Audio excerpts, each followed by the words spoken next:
No, for the articulate ones. Oh, yes, okay. But wait, let me just write them down so I don't forget Okay, them. fair enough. I feel like my general knowledge becomes like really under question whenever we do this sort of stuff. 'Cause I'm like, what part of the vagina are we talking about? Sound check, sound check. Sound check, 1, 2, 3. Welcome to episode 8. You're live. What we're going to call this? I was going to call this, what is it, like the name of the title of the thing? I literally just wrote on my book, Did You Know? I like Did you know? Did you know? It's like all my facts, you know? And I was like, I also don't know why I just wrote it in a book rather than just type it out like normal. Like, Old school. we normally like write out like all of our facts from the thing. I was like, let's just write some of these down. Basically, we're doing I read a book on holiday, basically all about vaginas, called A Re Education by Lynn Enright. She's very good. And it's like pain, periods, getting pregnant. Cool. Like it just goes through all that sort of stuff. She's actually quite good when she writes though, because she kind of instantly says at the beginning, she was like, this is from a perspective of like a cis, white, Irish female. Like my experiences are different to other, and like this is not meant to be a kind of like be all and end all sort of thing, but she kind of writes quite openly, which was really interesting to read actually. But yeah, I just thought I'd run it through. I'm excited. Prepare to be mind blown. So instead of articulate this week, we're doing finish these popular pop disses. Pop disses? Like just random shit that trends that you'll okay. know. So the first one you'll definitely know. So you have to finish the song. Right, okay. Your dad sells. Avon. Yeah. I'm going to rip your. Is it a cock or pussy? No, it's not. Bad boy. I'm going to rip your jaw. I have not heard that line. Oh my god, you have to watch so it. sorry. I mean, I know DJ Bad Boy, don't get me wrong, but I was checking DJ Bad Boy's got the balls of steel. Yeah. But I don't know that line about Olive. Sorry to hear any sniffing towards the microphone. That'll be Olive. Come on up here. Clickety. Oh. And the last one is your Molly's your Da. Yeah. And your dad's your granny. But welcome back. Welcome back To another special edition podcast with us just wittering away. Yeah. This is like potentially our penultimate episode of just us in season 1. Yeah, season 1's coming to a close. We'll be on to series 2, which we have big plans for. Get excited. Yep. A Vagina A Re Education. So basically, this book is just literally goes through every single chapter to do with like female health, what your vagina does, periods, all that sort of stuff. Because a lot of like historical facts as well, like where like the word vulva came from, all that sort of stuff. Cool. It's quite interesting. Yeah. And like obviously some of the fucked up stuff that came with that, and just how long like female health has just been like pushed to the side. Right. You know, it's basically apparently this is all kind of based off like UK or like surveys that she's then researched in the first place. But she said that 1 in 4 girls feel unprepared for their periods, and then 1 in 7 when the period happened didn't know what was happening. That happened to my mum. That's so scary. She like for context grew up in a really heavily Irish Catholic household. She was the youngest of 5, right? But she did have 2 big sisters, so I'm like, this is weird. Yeah. But she like ran through into the living room and was like, Mum, I'm bleeding. Yeah. And it was like her period and her brother just like scarpered like fucking hell. It's madness. Crazy. Absolute madness. I remember ever having like a sit down conversation about it with my mum, to be fair. I think I just knew it was a thing. I think I got like some weird sort of period education, and I'm sure I went home and asked my mum about it afterwards, and they kind of like chatted to me about it from there, but I don't think I really had much of a education about it, different kinds of periods and things. And obviously like the colour of the blood depends on like the stage that you're at, but then also like people like pass clots as well, and they were saying that like doctors actually really don't know what those clots technically are, but obviously if they become like bigger and stuff, like you should like report it and like speak to like a doctor about it. But it basically is like the inner lining of your womb is getting like shedded, so if that comes off in like big clumps, then that's like Kim Kardashian was saying on the other night the that voice of all reason. when she had her baby, like, because you know how she birthed like one herself, and then apparently like the sac comes out after the baby, but hers got souped back inside her, which was really bad, and the doctor had like his arm in her, like up to his elbow, and was like it had like reattached to the inner lining, so he was like scraping it off with his fingernails. Oh my god. They Disgusting. don't tell you any of this stuff, I'm telling you. It's all all possible. So apparently 0.5 to 1.7% of people in the world, which is the same percentage as people in the world have red hair, are born with intersex traits. Really? So like male and female sort of genitals. And then do the doctors like manipulate it into one?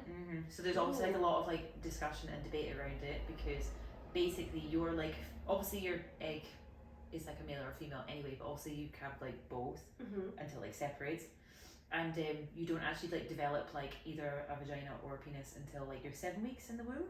So up until then there's like no like your everything. Right. So then obviously like if they don't tightly like develop in one way or the other, they obviously have like merged, and that literally can just be like either like sexual characteristics, so like people can still get periods and things, or like a kind of like mini womb, or then they can also like get like genitals which are like quite shaped in two different kind of ways, and also like extra reproductive organs. Wow. So you can have like two wombs, Really? you could also have like testes inside you, like all that sort of stuff, and it's not meant to be like a deformity or anything, it's just like developmental stuff, and it's actually really common. It's just like how some people with their arms don't develop. Yeah. And so there was like reading about like chat about the fact that obviously, I think it depends, I don't know if it's different in Australia, America and here, but like when they intervene as a baby, like what makes you a male or a female sort of thing, or does they just let you grow it out, and then when you're older you can kind of like work out yourself if you want them taken out or stuff. Ah, okay, fair. Yeah. That's interesting. Like I wonder how like what the crossover is between that and like non-binary people or like intersex people. Yeah, exactly. Like choosing your gender, that like you've not really been assigned a gender, so then like making that decision, like what do you feel like, or when you're older, if you find out that you were like had the option of either, you're like, oh, actually that makes sense. Like I think I identify more with.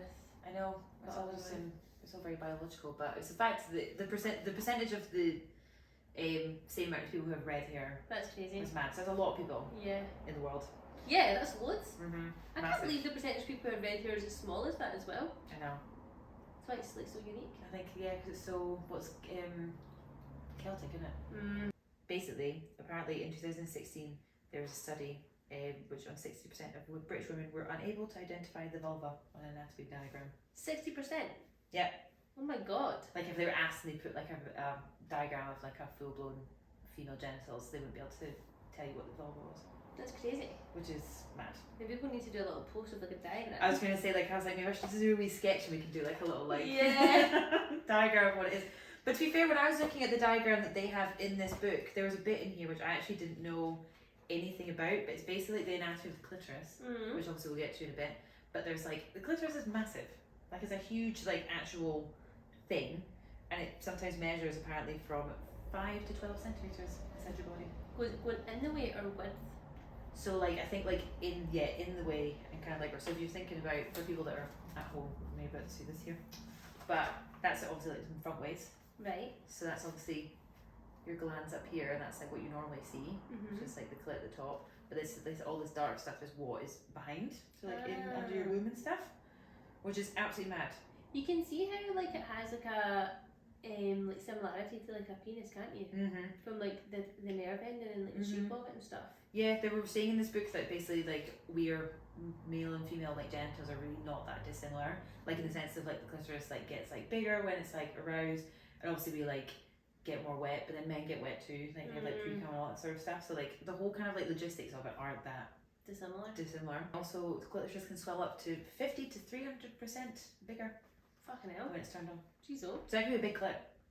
Like, big clit. Big.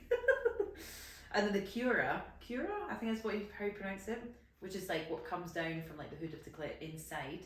So it goes down the way facing your thighs normally, and then when it's turned on, it goes up the way. Oh, look at me scarf. Yeah, it's really weird. But obviously, you would never feel that. And I think it's obviously like very small scale. If you're watching on this, like it's obviously not like woof like that.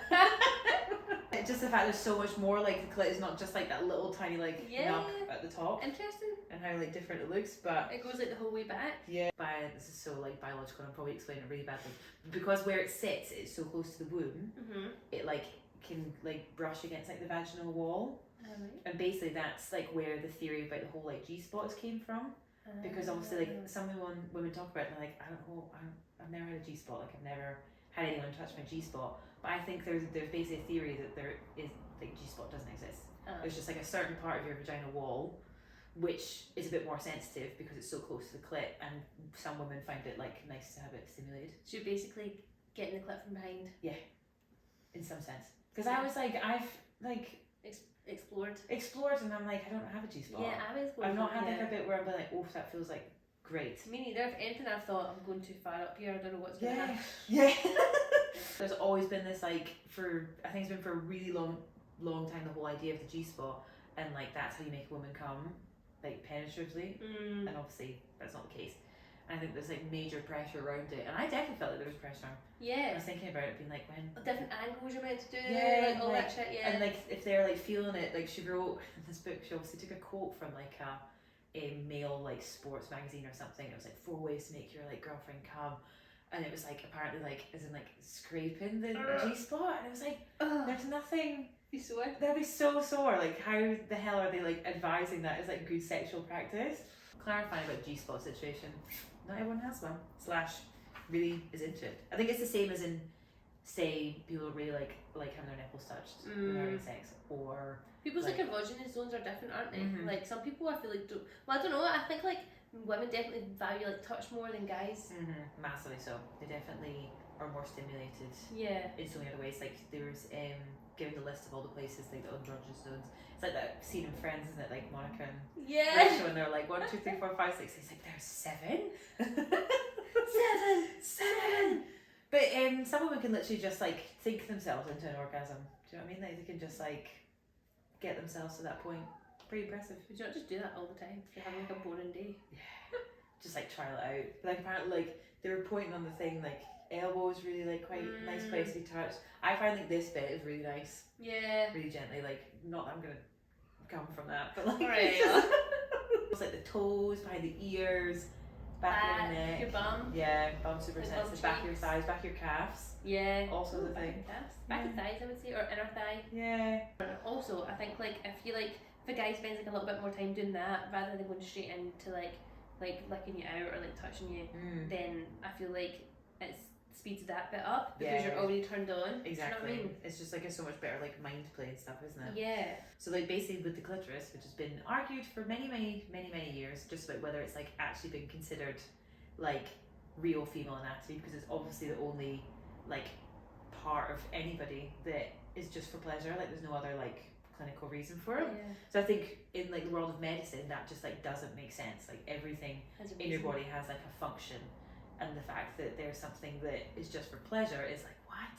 That doesn't make sense. Which makes the whole kind of theory about women like so much more like, oh, it's been like stigmatized for like years, like thousands of years, where it's just like that. It's like wrong to have, you're not meant to have it, and like basically. Is that why you get the FMCG, female genital FGM?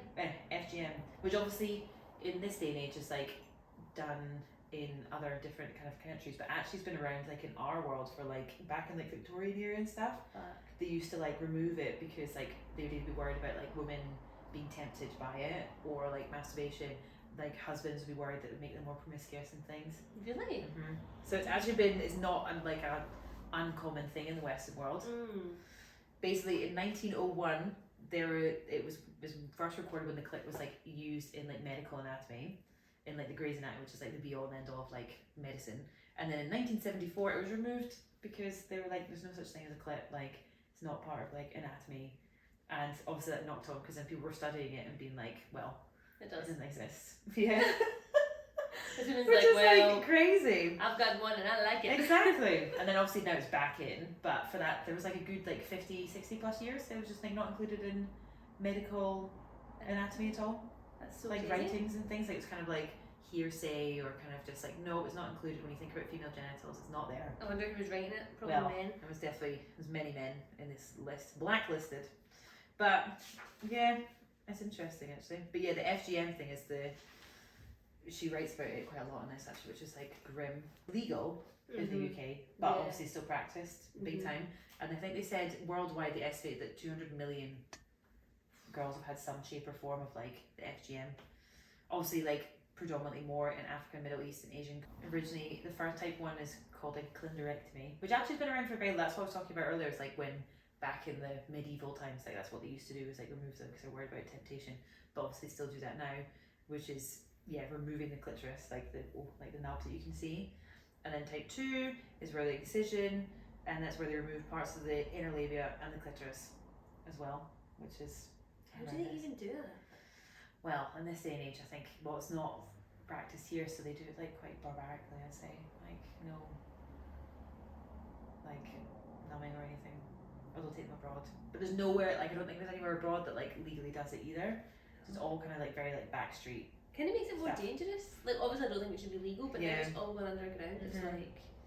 And then type 3 is where they basically like narrow the vagina opening as well. Oh yeah. So it's more like a seal, which only you can like bleed through, have sex through, and also have babies through.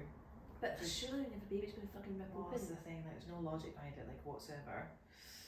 And then type 4 is just like basically like full blown like annihilation, like taking off like most of the vulva, like burning it and like scraping it off, like just basically in any shape or form giving you literally just like your hole to pee. And that's it. Oh my god. Just purely because they think that the clit is so like female genitals are just so just basically for like pleasure, and that's dirty, so like so dirty.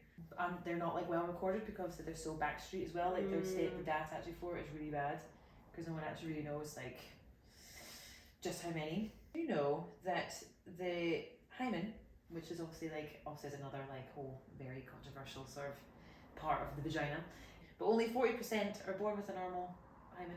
Oh. So basically the original kind of like your first thought when you think of a hymen is like a like screen or like a bit of tissue that completely like covers like the opening of your vagina. But basically it's not. It basically sits like a kind of like a like half crescent moon in like the opening. So it's not like totally covered, like you'll never get anything in it. That's probably why we were all like really confused when we probably did have sex. Yeah. We were like, why is nothing like broken, why is nothing coming away? Yeah, exactly. Or you probably never felt it when you were like putting a tampon in or anything. But it kind of just sits like at the bottom, and then obviously like kind of like breaks away a little bit when you first start either having sex or you have tampon trauma, anything like that. So it's just like mad. So basically it all comes in like different shapes and sizes. No one really kind of knows about it, but basically there is a market for buying hymens to replace them if you have sex or it's broken beforehand. What? So you can break your hymen in literally any way. You can do it from before showering, that. all that sort of thing. Putting tampons in. Just in general, some people don't even have a hymen, like they're born without one. Like it's just a kind of part of your development of your vagina. It's nothing like not a big deal. No, not a big deal. But obviously, in some religions or countries, like it's valued as like your virginity, which is so like that's insane. And obviously, it's been around for so long. There is a market for buying hymen in some shape or form, like fake ones. So like little sachets that like if you start shagging, like you can burst, so it looks like you've like broken it. What?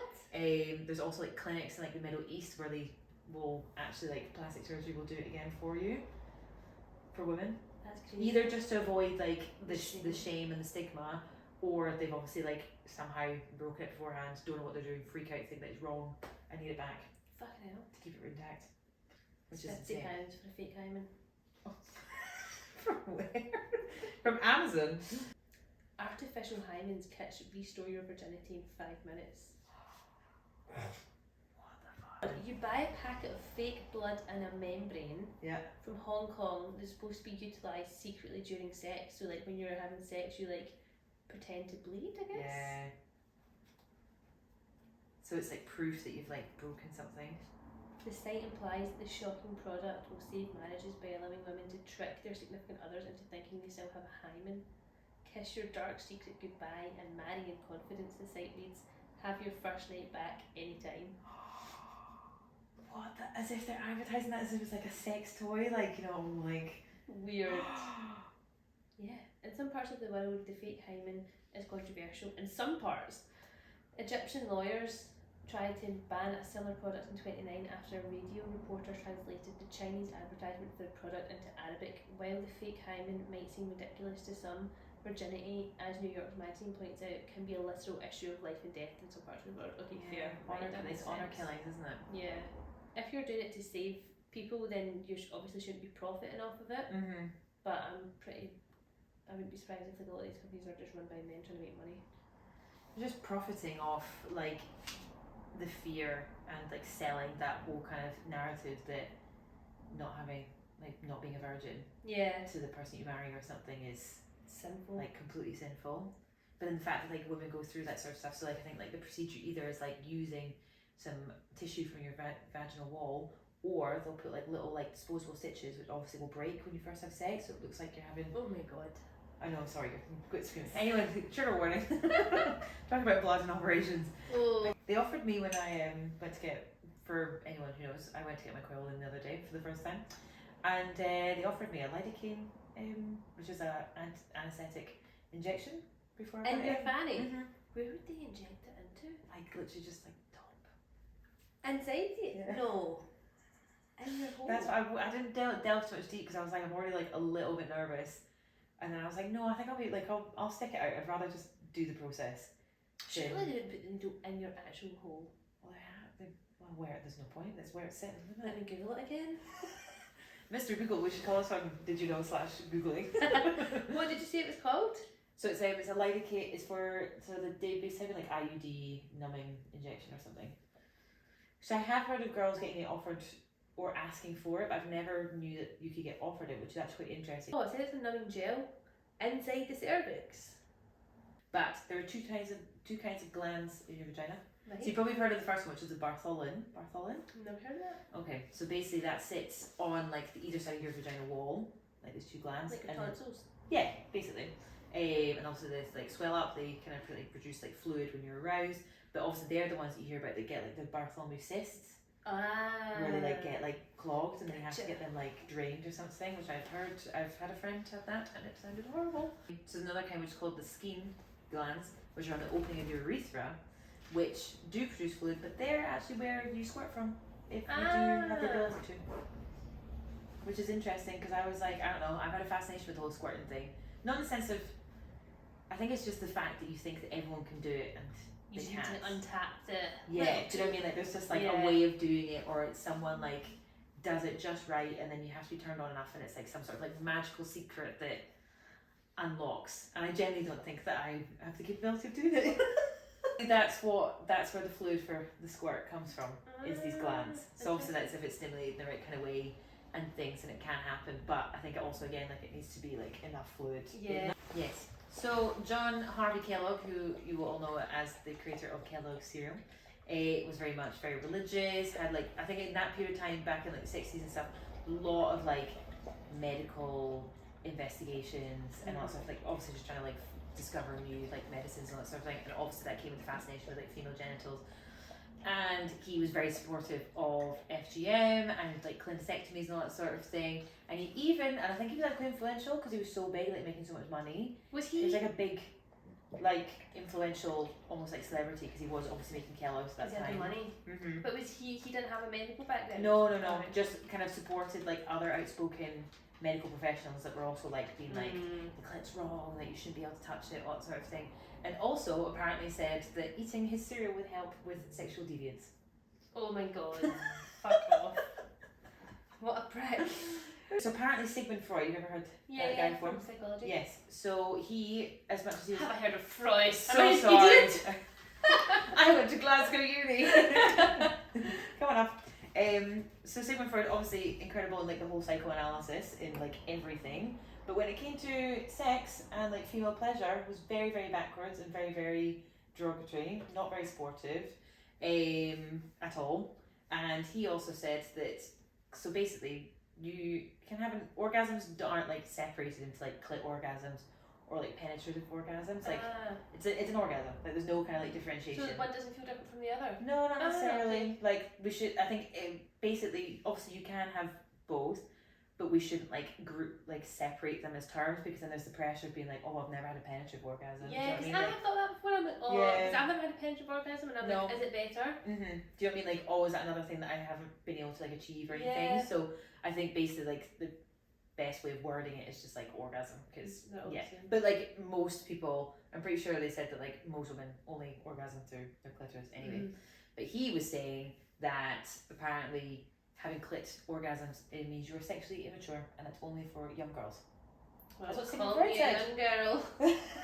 If that's what someone as big as Sigmund Freud was putting out there at that period of time and was taking as gospel, then there's like no hope for like female health. That's why it probably takes so long to undo, because we're talking like fucking like, I mean, how long ago was that? It's like hundreds of years of like education that we're trying to reverse. And that's been used in like all kind of curriculums like across the world, and just constantly just pushing like female pleasure and like all that back, because it's just like, that's irrelevant, that's not it. So that's, as much as Sigmund Freud is a very, very cool guy, that was not cool. Well, it's come down a peg in my well, this is the thing, isn't it? Apparently back in the 18th century that well, actually no, it's kind of going backwards, because I think back in then, obviously they had knew that what the clit was, they included it in like female like anatomy drawings and all that sort of thing, and then there was this period of time where they pushed it way back and were like, no, that doesn't exist, and obviously now they've changed their tune. But back in the 18th century, they thought that the only way that you could actually get pregnant was by both the male and female coming. Really? And that was well supported and well encouraged. Like there's like written like text and stuff being like, it's very flippant, very like Shakespeare sort of stuff, but like obviously if you like, I don't think they called it the clitoris back then, they called it something else. It's like something like Venus, and obviously like if you get that, like a woman will have like immaculate conception and all that sort of stuff. So I don't know where we went wrong, because if we kept on that narrative, then we might have been in a better place now. Or there'd be no children. The orgasm is a biological mystery, and no doctor can actually quite explain what it is, of what the body happens to the body. Because obviously with men, it's obvious, it's like an ejaculation, because it's semen. But for us, like an actual orgasm is like just unheard of. So there's a small definition that says it's a sudden involuntary release of sexual tension. I guess it's just like a really sensitive nerves, isn't it? And like the but yeah, I guess what makes it come to like a crux. Yeah, and I think that's when you start to get in the debate of like what an orgasm is and what it's like for everyone, like different. Like you and I probably orgasm completely differently, or feel something completely different. Even like some people say like you need to be really relaxed, and then other people say like tense up. Yeah. I think it's like there's so much, like there's probably just no right answer. Nobody actually knows. I definitely have different kinds depending on like where I'm at as well. And then obviously you can have like more than one within like space of time as well. Yeah, because is it not that like women's reset, like you can like come and then like they like their like body will like reset quicker than men's, whereas men it takes much longer for them to be able to come again, which is good. The one good thing. The average orgasm lasts 17 seconds. Do you know what? Also, like the build up for women is so long. Yeah, this is the thing. Because it's always like, is that like, does it feel good? Because sometimes you're like that for ages. Before you actually come, and I'm like, yeah, it feels nice. Like it's not like you want to rush into it. I think that's the difference with girls, whereas guys. I think you have to like remind yourself that it's not like a sprint to the finish. Exactly. Because that was what an interesting. Obviously, I'll just keep plugging this book, but this whole kind of the concept about like finishing and like women having to come and all that sort of thing, because it's such a massive spectrum. It's not always gonna happen. It's all about communication, all that sort of thing. Like you aren't necessarily gonna have sex and then come. Yeah. But this whole kind of women faking orgasms and where that all comes from is like sex needs to like have an end, like an end point, and that's like the kind of normal and like porn, or like what you generally think is like the end of sex is when you both come. And I think what they're trying to do is like move away from that narrative, so then it feels like less pressure on like women in general. Yeah. Because you do like sometimes you're just like, I have like generally just fake orgasm because I just need it to end. Because you want it over. Yeah, it's just like. Yeah. And then I feel like a really bad feminist for doing it, because also I'm not gonna like explain to them why. I have somebody just been like, oh, do you know what? It's not gonna happen. Yeah. Like you can just finish. If you're comfortable enough in things, it's totally fine. Like I suppose it's different in like relationships. But like, see if you're shagging someone or like having one night stands and things, the effort to go through and like discuss why you didn't get there. Do you know what I mean? Like you're just not gonna do it. Nah. And I don't think it depends on the kind of person you meet, isn't it? But I don't think we currently as a generation are very good about talking about that sort of stuff. Like apparently there's stats about the amount of men that feel like a level of like masculinity when they make their partner come and stuff like that, and it's just like I think it is like a big thing. It is a big thing. And as soon as once they start to learn or get more comfortable with you or understand women better, then they realise it really isn't the be all and end all. That's why I think it would be good like if you were single to date an older man who's been in a long-term relationship, because they probably learned a lot. Like obviously every girl is different, but I reckon like if I was single at this age, I'd be going for like a 31, 32 year old. You'd hope so, that'd be better. Maybe right. Older, who knows? I don't know if 30-year-olds really got together.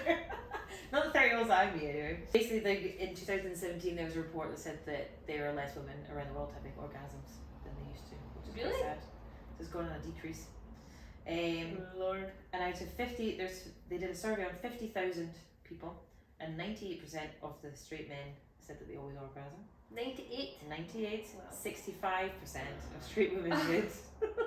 And then 86 of lesbian women did. All the time. See, again, 98, 65, 86. Yeah. That's maths. So that's who, that's percentage of who came almost always during sex. Which is mad. The stats are bad. They are. And also, there's a clear problem, it's the men. Well, this is the thing, like, it just lies with Yeah. heterosexual relationships, isn't it? Like, Yeah. so they're almost at like a benefit because they have to communicate so much more, because it's not just like logistically shagging. Yeah, true. There's a lot more to like think about and go through. So if anything, their sex quality is better because of that. Communication. Communication is key. Oh, this was an interesting one. This is also very UK based, so I do apologise in advance, but it's going on to a little bit of politics. I'm so sorry. But basically, in 1987, I didn't know this, Maggie Thatcher said in politics, what she's saying is that you're basically, if you're teaching about same-sex relationships in schools, you're basically encouraging them to be gay. And then the next year they removed the curriculum to say that, to teach them about it. So then obviously then you're like growing up, say as a gay child, and all you're getting is education about straight relationships, and you're like, wow, I don't understand, that's not me. That's so shit. And then now it's been reintroduced back into it again, but parents can still withdraw their kids from sexual education. God, I don't think I could hate Maggie Thatcher anymore. I know. So she really did some serious damage to that, because it only got introduced, I forget my dates right, like early 2000s. Fuck's sake. I can't imagine like pulling your kid out or something like that. I'd be like, yeah, go on, learn about it. Yeah.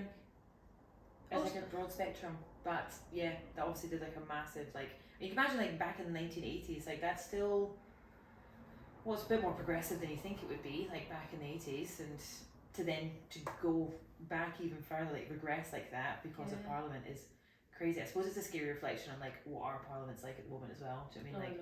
Just because it's happening there back then. When everything happened with Roe v. Wade, there was like a few Tories like piping up. Agreeing with It's so scary. My final one, or my final kind of area that we're moving into, is pubic hair, which has had a long history, because obviously with everyone these days, whether it's porn, there's lots of debate about whether like pubic hair for women, what we're into, whether it's like the fact that I enjoy waxing means that I've just like been conditioned like that. There's a lot of debate around it, because apparently most women that get waxed say they do it for hygiene purposes, but the whole point of pubic hair is it keeps you clean. I don't think that's a valid. No, it's not valid, but I think it's literally what's been like brought into society, and obviously still is very much still there, and like having pubic hair is seen like as very like hippie. Do you know where it came from, shaving your pubic hair?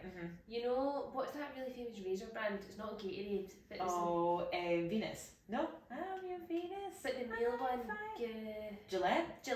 So Gillette basically weren't selling enough razors, so their marketing team come up with the idea. They were like, well, the other 50% of the population has hair, so we should just start selling female razors. People didn't shave. Apparently people didn't shave. I might be getting this wrong, but I'm pretty sure people didn't shave before that, and it was a massive marketing push by Gillette, because then you have 100% of the population, not 49%. No and way. And obviously like doubled their target market, and then it's just a marketing. People didn't care about shaving before that. Yeah. But it's mad, because literally, it obviously this is another example of like back in the day, things were accepted, and then there was a period of time where it's just like regressed, and then we've kind of like taken it back a little bit. Yeah. But back in like ancient Greek and Egypt, there's like depictions of like women with no pubic hair and things. So that's how they were kind of. So maybe they were shaving back then. Who knows? But then obviously it came back in again, got back out again. And they've seen, apparently, since 2016, they've seen a 45% increase in like labioplasties, which is like where you get your vagina. Yeah, because they think there's a kind of theory put out there that obviously because of waxing and full-blown Hollywood wax, obviously it means you can see your vagina more, so people are more like self-conscious about it. Right. So then there's that link of like, okay, so waxing is still like a massive thing, which means that people are looking at their genitals more and are more like, no, like don't like it. Yeah. But labioplasties, you have to get privately. There's no way you can get it on the NHS unless it genuinely is. And there was a quote in one of the books where it was like they interviewed an NHS doctor who performs labioplasties, and she was like, to this day, I've not had to perform it on one person I genuinely thought needed it. Really? Yeah. Like it's always been like very much cosmetic. Yeah. Why don't you just make it like neater and tighter and stuff? They just the hours remove it. pretty much the whole thing. So you've just got very, very small inner labia. Ooh.